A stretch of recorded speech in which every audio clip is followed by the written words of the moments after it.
በስመ አብ ወወልድ ወመንፈስ ቅዱስ አሃዱ አምላክ አሜን።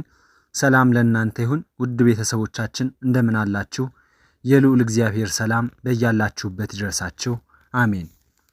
ሕይወተ ማርያም ድንግል ክፍል 17 ነጻነት። ከኃጢአት በኋላ ለኃጢአተኛው ሰው ምን አይነት ነጻነት አለው? ኃጢአት በራሱ ባርነት ሲሆን ሲኦል ደግሞ የኃጢአተኞች እስር ቤት ነው። ነጻነትን አሳጥቶት ለባርነት አሳልፎ ሰጠው። ነጻነት የሌለው ሰው ሁል ጊዜም ተሰውሮ መኖርን ይመርጣልና ከነጻነት የተለየው ሰው አዳም በዚያች ዕለት ያከናወነው የመሰወር ፍላጎት ከዚህ የመነጨ ነው። ፍርሃት፣ ጭንቀትና ድንጋጼ ከነዚህ ሁሉ ተሰብስበው ነጻነቱን ገፈፉት። ከዚያን ጊዜ ጀምሮ ኃጢአት ተጣብቆት ከእርሱ ወደ ልጆቹ መተላለፍ ጀመረ። እሱም ቁራኝነትን አስከተለ። ያም ማለት ሰይጣን በእባብ አድሮ ሰውን አስቶ ፈቃዱን ከፈጸመበት በኋላ የሰው ልጆችን ባህሪ ተቆራኝቶ ነው የኖረው። በ5500 ዓመታት የዓለም ታሪክ ውስጥ ከቁራኝነት ነፃ ሆኖ መወለድ የተቻለው አንዳችም ሰው ለዚች ዓለም የላትም። ሁሉንም ሰይጣን ከማህፀን ጀምሮ ተቆራኝቷቸው ይኖራል እንጂ ከሞትም በኋላ ቁራኝነቱ አይቋረጥም። ስጋቸውን በመቃብር ተቆራኝቶ ነፍሳቸውን ሲኦል አግብቶ ይኖር ነበር። በአጸደ ስጋ ሲኖሩ ኃጢአት ያሰራቸዋል፣ ጣዖትም ያስመልካቸዋል። ክፉ ዛፍ መልካም ፍሬን ማፍራት አይችልምና አዳምና ሔዋን በጥንተ አብሶ በተለወጠ ኃጢአተኛ ባህሪያቸው ንጹሕ ሰውን ከአባት አብራክ ከእናት ማህፀን ማስገኘት አልተቻላቸውም። የተወለደው ሁሉ ከአባትና ከእናቱ የኃጢአት ውርስ ተካፍሎ ወደዚህች ዓለም ይመጣልና እርሱም ከማህፀን ጀምሮ በወረሰው ጥንተ አብሶ መሰረት ላይ ተነስቶ ሌሎች የኃጢአት ህንፃዎች እየገነባ ዓለምን በምልዓተ ኃጢአት ሲያጥለቀልቃት ይኖራል። ታዲያ አምላካችን ክርስቶስ ይህን ሊያፈርስ ያለ ኃጢአት በነፃነት ወደዚህ ዓለም መጥቶ በማህፀነ ማርያም ሲያድር ቁራኝነት ከሰው ዘር ተወገደ።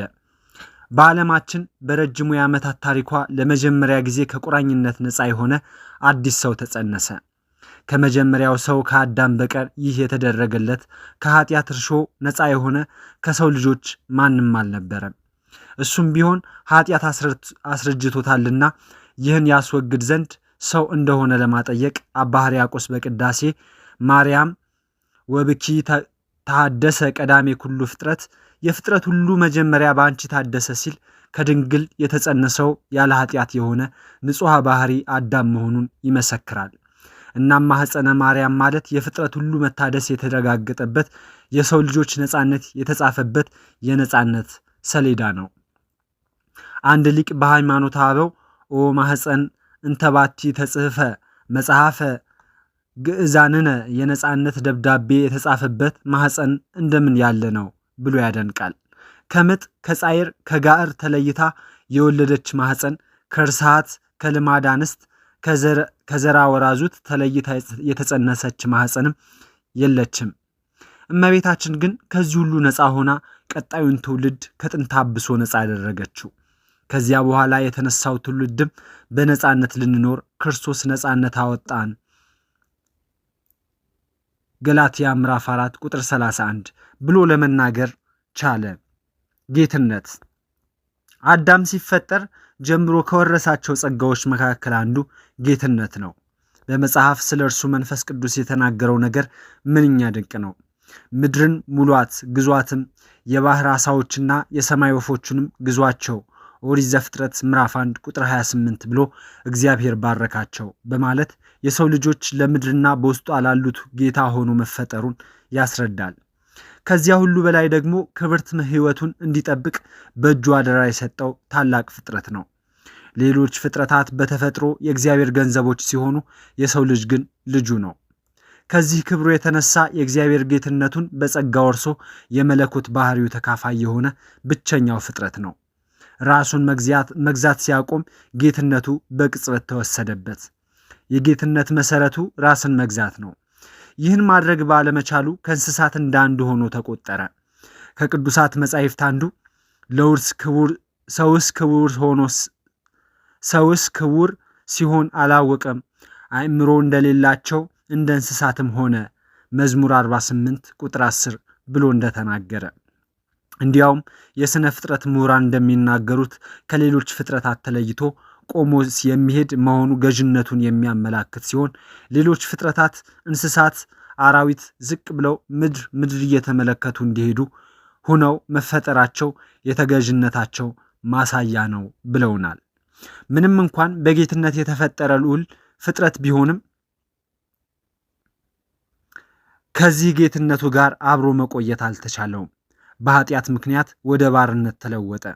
የጌትነቱን መልክ አጥቶ የባሪያን መልክ ያዘ። እርሱ በኃጢአት ላይ ነገሰ፣ ኃጢአትም በእርሱ ላይ ነገሰች። ኃጢአትን የሚያደርግ ሁሉ የኃጢአት ባሪያ እንደመሆኑ የኃጢአት ባሪያ ሆነ። የዮሐንስ ወንጌል ምዕራፍ 8 ቁጥር 34። በእርሱ ፈንታ ዓለማችን በሌላ ገዥ እጅ ወደቀች። እውነተኛውን ፍርድ ከፈጣሪው አግኝቶ ወደ ውጭ እስከተጣለበት ጊዜ ድረስ ከአዳም በላይ የጌትነት ዕድሜ ተሰጥቶት ዓለምን ገዛ። ጌትነት በጸጋ እግዚአብሔር የተቀበለው አዳም ደግሞ በተቃራኒው አዳም ገብሩ ለዲያብሎስ፣ ሔዋን አመቱ ለዲያብሎስ ተብለው ተጠሩ። ባርነት ጌትነቱን ብቻም ሳይሆን ልጅነቱንም አስነጠቀውና ለልጅ እንጂ ለባሪያ ከማይገባው ከአባቱ ከእግዚአብሔር ከተማ ከገነት አስወጣው። ምክንያቱም ቅድስት ወንጌል እንደተናገረች ባሪያ ለዘላለም በቤት አይኖርምና የዮሐንስ ወንጌል ምዕራፍ 8 ቁጥር 35። ከቤት ውጭ ስጋው በመቃብር ነፍሱ ደግሞ በሲኦል እንዲኖር ግድ ሆነ። እንዲሆኑ ዘመናት አለፉ። ለአዳም ራሱን የገዛ ልጅ ከኃጢአትም ንጹሕ የሆነ ሰው ሊገኝለት አልቻለምና እንዲያውም ታላላቅ ስራዎችን የሰሩ ቅዱሳት ልጆቹ ሳይቀር በቁጭት ቃል ሞት እስከዚህ ቀን ድረስ ገዛን ሮሜ ምዕራፍ 5 ቁጥር 14 ሲሉ እንደነበር የክርስቶስ ሐዋርያ ይናገርላቸዋል። ዛሬ ግን የድንግል ማርያም ልጅ ሰይጣን ባልጠረጠረው ጥበቡ በማኅፀነ ማርያም ተሰውሮ ኃይለኛውን አስሮ ከስልጣኑ ሻረው። በመጽሐፈ ኪዳን እንደተነገረው ራሱ ሞት ስጋን ለብሶ ከስልጣኔ የሻረኝ ይህ ማን ነው እያለ በአውደ መስቀል ይናዘዝ ነበር። ጦረኛው ሞት ተረታ፣ ብዙዎችን የማረከው ዲያብሎስ ተማረከ። ይህ የሹምሽር ስርዓት የተጀመረው ደግሞ በማኅፀነ ማርያም ነው።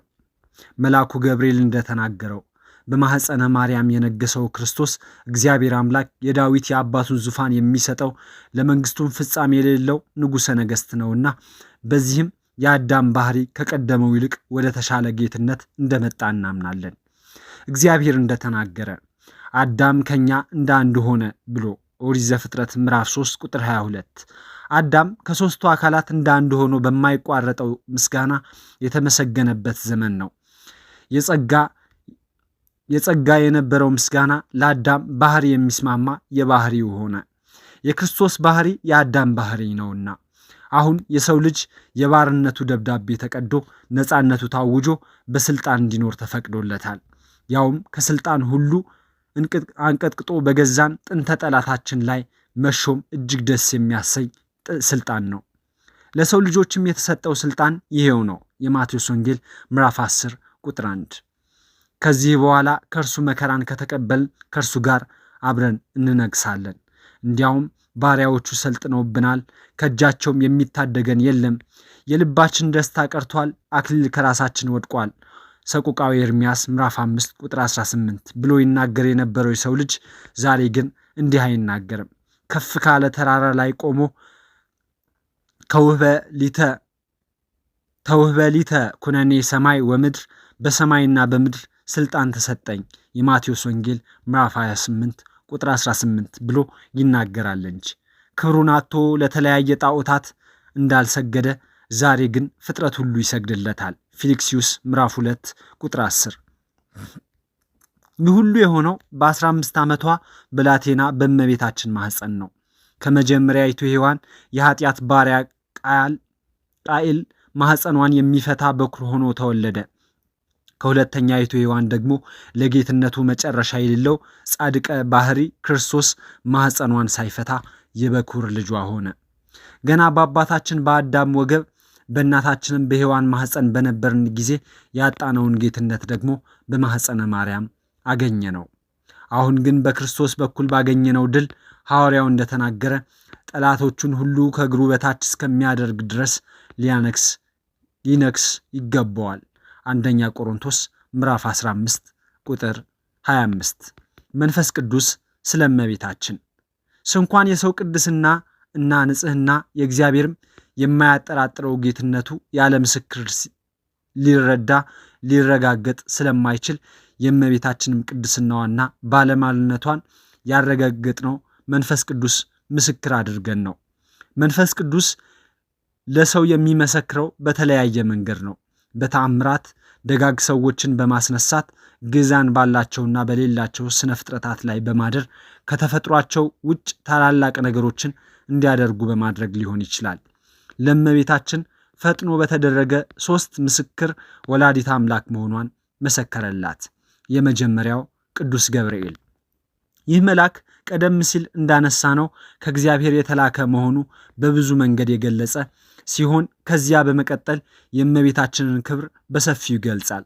ለክብሯ እንደሚገባ 3 ጊዜ ስግደትን ካቀረበ በኋላ የንጉሥ ማደሪያ ናትና የሚያምረውን ውዳሴ ልብን በሚመስጥ ድምፀ ቃና ለክብሯ እንደሚገባ አድርጎ አቅርቦላታል። ከዚህም የተነሳ የመጀመሪያው ውዳሴ ማርያም ደጋሚ መልአክ ብለው ይጠሩታል። በዚህም መንፈስ ቅዱስ እመቤታችን ከፍጥረት ሁሉ የከበረች ቅድስት መሆኗን አስመሰከረ። እናታችን ሔዋን ዕፀ በለስን በልታ ባደረገችው አመፃ በሰው ዘር ላይ በአጋንንት ይደርስ የነበረው ሽሙጥ እና እንግልት የሚያልቅበት ዘመን እንደደረሰ ለማጠየቅ በፊቷ ቆሞ ውዳሴን ያቀርብላታል። ለቀደመችው ሔዋን ሰይፍን መዘው ግሩማን ሆነው ከታዩት መላእክት አንዱ ቅዱስ ገብርኤል ነበር። ዛሬ ግን ከፊቱ ለተቀመጠችው ሔዋን ሰይፍን አይደለም የምስጋና እጅ መንሻን ይዞ ቀረበ። ያችኛዋ እኮ የቃየል እናት ናት፣ ምን ብሎ ያመስግናት? ይህችኛዋ ደግሞ የንጉሥ ክርስቶስ እናት ናት። ክብራቸው ልዩ ልዩ ነው። የመከራው ዘመን ማብቃቱን የምህረት ዓመት መጀመሩን መንፈስ ቅዱስ መጀመሪያ የገለጸው ለእመቤታችን ነው። ተፈስሒ ፍስሕት ማለቱ መርገም እንደተወገደ መዓዛ ንጽሕናዋ በእግዚአብሔር ዘንድ እንደተወደደ የሚያመላክት ቃል ነው። የመጀመሪያይቱ ሔዋን ከገነት ስትባረር በሕማም በጭንቅ ትወልጃለሽ የሚለውን የመርገም ቃል ሰምታ ነበር የወጣችው። የእመቤታችን ግን የስደተኞቹ ማረፊያ ገነት ክርስቶስን ስትጸንስ ከማኅፀኗ አስቀድሞ በጆሮቿ የምስጋናን ቃል ሰማች። ከዚያ አያይዞም በክብር የሚተካከላት የሌለ መሆኑን ጨምሮ ሲገልጽ ኦ ምልዕተ ጸጋ አላት። እስከዚች ቀን ድረስ ጸጋው በሙላት የተሰጠው ሰው ከሴቶችም ከወንዶችም መኖሩን መጽሐፍ አይነግረንም። ስለ እመቤታችን ግን ይህ ቃል በእውነት ተነግሯል። እንግዲያውስ ሊቁ ቅዱስ ባስልዮስ እመቤታችንን ሲያመሰግናት ወሀብተ ሰማያት ለማርያም ድንግል ሰማያዊ ሀብት ለድንግል ማርያም ተሰጣት ሲል በሥርዓተ ቅዳሴ ያመሰግናታል።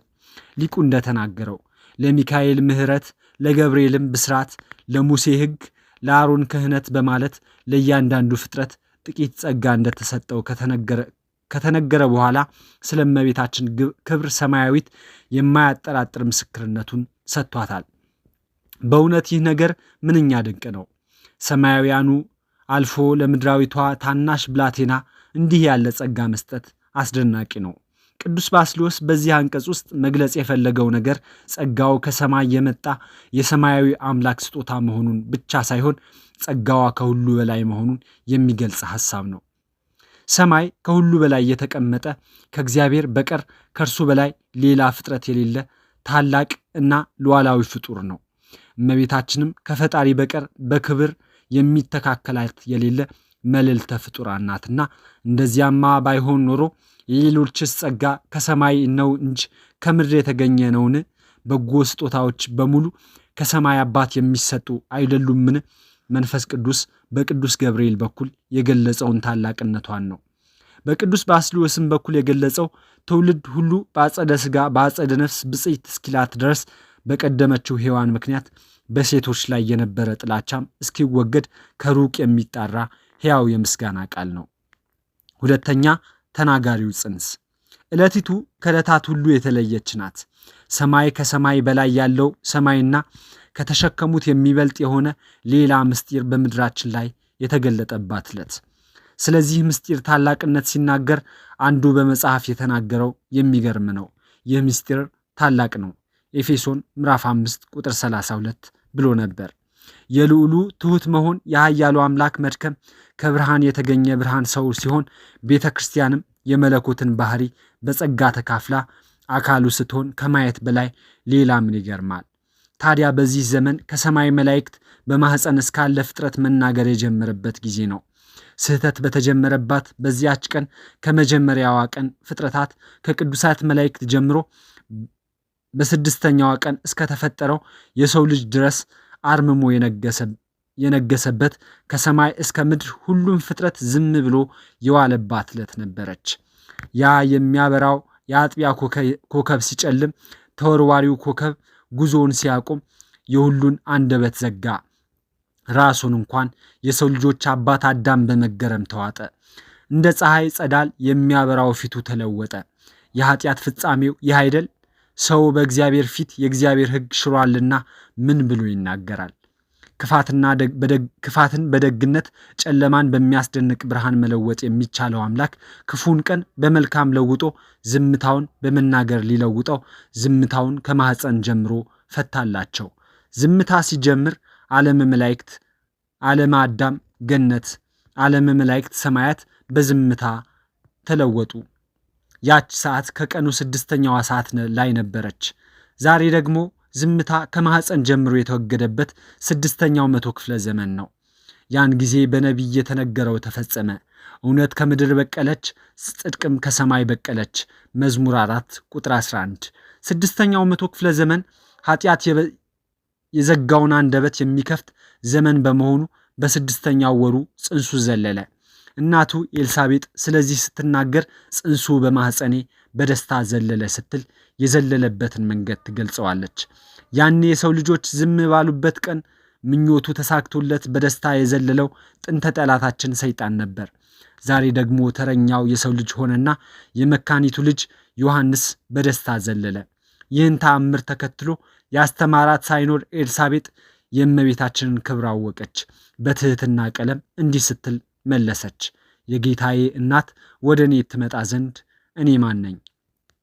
ምክንያቱም ስትገልጽ እነሆ የሰላምታሽን ድምፅ በሰማሁ ጊዜ ጽንሱ በማኅፀኔ ዘሏልና ነበር ያለችው። ወንጌላዊው እንደተናገረው በኤልሳቤጥ ላይ አድሮ ያለ መንፈስ ቅዱስ የእመቤታችን ክብር ይገልጽ ዘንድ ይህን አደረገ። 6ኛው መቶ ክፍለ ዘመን እስትንፋስ ያለው ሁሉ ከታናሽ እስከ ታላቅ ለእመቤታችን ምስጋናና ስግደት ማቅረብ የሚገባው መሆኑን ያመላክታል። ማኅደረ እግዚአብሔር ናትና ለልጇ ክብርን የሚሰጡ ሁሉ ለእናቱም ሁሉ ክብርን ሊሰጡ እንደሚገባ የታመነ ነው። እስኪ ኤልሳቤጥን ተመልከቷት። የጌታዬ እናት ወደ እኔ ትመጪ ዘንድ አለች እንጂ ጌታዬን ይዘሽ ትመጪ ዘንድ እንዴት ይሆናል ያለች አይደለም። ድንግል ማርያም ከሴቶች ሁሉ ልዩ ናትና ራሷን ዝቅ አድርጋ እኔ ምንድን ነኝ አለች። ከዚህ እንደምንረዳው የእመቤታችን ክብር የመንፈስ ቅዱስ ፈቃድ መሆኑን ያሳያል። ያማ ባይሆን ለኤልሳቤጥ እመቤታችን መጽነሷን በዚያውም ላይ የጌታ እናት መሆኗን በምን አወቀች? የሰውን ማንነቱን ሳይነግሩት የሚያውቅ ከእርሱ በቀር ሌላ ማን አለ? የዮሐንስ ወንጌል ምዕራፍ 2 ቁጥር 25። አንደበትን የፈጠረ እርሱ በእውነት እርሱ ኤልሳቤጥን መሳሪያ አድርጎ የድንግሊቱን ክብር ተናገረ እንጂ ኤልሳቤጥ ይህን አልተናገረችም። ወንጌላዊው አስቀድሞ በኤልሳቤጥ ላይ መንፈስ ቅዱስ ሞላ ብሎ መናገሩ ስለዚህም አይደል? ከዚያም በላይ ስለ እውነትን መናገር በጀመረበት ጊዜ እኛ የምንናገር አይደለንም፣ የሰማዩ አባታችን ይናገራል እንጂ። ወንጌል እንደተናገረ የማቴዎስ ወንጌል ምዕራፍ 10 ቁጥር 20። በኤልሳቤጥ የሞላው መንፈስ ቅዱስ ድንግሊቱን አመሰገነ፣ አከበረ። እውነት ነው፣ ድንግል የአምላክ ማኅደር ናትና ክብር ይገባታል። እንዲህ ምን እንላለን? እንደ ሰማይ ከዋክብት ከበዙት የድንግሊቱ ምስክሮች እነዚህ 3 ወገኖች ናቸው። የመጀመሪያው መልአኩ ገብርኤል፣ ሁለተኛው የ6ኛው ወር ሰው ዮሐንስ፣ 3ኛው ኤልሳቤጥ። የእነዚህ ምስክርነት ከተቀበለች በኋላ እሷም የባሪያው የሔዋንን መዋረዷን ከግራ አጋንንት መጠቅጠቋን ተመለከተ ብላ ከፍ ከፍ እንዳደረጋት ተናግራ በእነዚህ 3 ምስክሮች ተጀመረ እንጂ እስከ ዓለም ፍጻሜ የሚነሳው ትውልድ ብፅዕት ሲላት እንደሚኖር ተናግራለች። የሉቃስ ወንጌል ምዕራፍ 1 ቁጥር 47። በመጀመሪያይቱ ሔዋን በደል የተረገመው ትውልድ እስከ ዓለም ፍጻሜ ድረስ ኦ ሔዋን ምንተኑ ረሰይናኪ ዛውጻክህነ እምገነተ ተድላ ሔዋን ሆይ ተድላ ደስታ ከበዛበት ገነት እንዳንኖር ያስወጣሽን ምን አደረግንሽ ሲላት ይኖራል። በአንጻሩ እመቤታችንን ግን ብጽዕት ሲላት ይኖራል። ከገነት ከወጣንበት ዕድሜ ዞረን ገብተን ነቀፋውን ወደ ምስጋና የለወጥንበት ዘመን ነው 15ኛው ዓመት የሔዋን ዕድሜ። ምስጋና ይሁን አንድ አምላክ ለሚሆን ለአብ ለወልድ ለመንፈስ ቅዱስ ዛሬ